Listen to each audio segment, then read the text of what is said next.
கணவன் மனைவி யாரெல்லாம் ஒற்றுமையாக இருப்பாங்க, அதுக்கான கிரக சேர்க்கைகள் என்ன? இதுக்கு நிறைய விதிகள் இருந்தாலும் கூட ஒரு குறிப்பிட்ட விதிகளை நம்ம இப்போ பார்க்க போறோம். சில கணவன் மனைவி பார்த்தீங்கன்னா சில வீட்டுகள்ல பயங்கர சண்டை போடுவாங்க.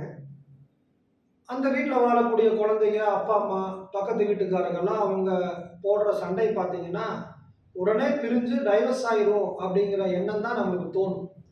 ஆனால் ஒரு 3 மணி நேரத்தில் அல்லது அடுத்த நாள் அவங்க இயல்பான வாழ்க்கைக்கு 2 பேரும் ஒன்றா போயிடுவாங்க, ட்ராவல் ஆயிடுவாங்க. அவங்கள சண்டையை வேடிக்கை பார்த்தவங்களுக்கெல்லாம் ஆச்சரியமா இருக்கும். என்னடா இது பிரியிற மாதிரி சண்டை போட்டாங்க, ரொம்ப ஒற்றுமையாக போடுறாங்களே அப்படின்னு.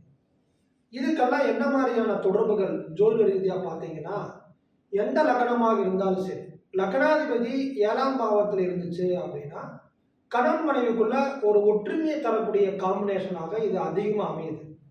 அல்லது லக்னாதிபதியும் 7ஆம் அதிபதியும் 2 பேரும் சேர்ந்து 3வது ராசியில, 7வது ராசியில, 11வது ராசியில 2 கிரகங்களும் ஒன்றா இருந்துச்சு அப்படின்னா இவங்களுக்குள்ளேயே பெரும்பாலும் பிரிவினைகள் வர்றதில்லை.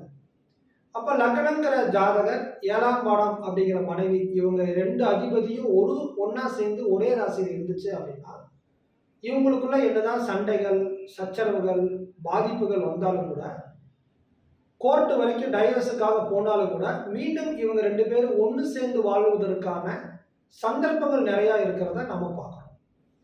இந்த வீடியோ பற்றியான உங்களுடைய கருத்துக்கள் எதாக இருந்தாலும் கமெண்ட் பாக்ஸில் பதிவிடுங்க.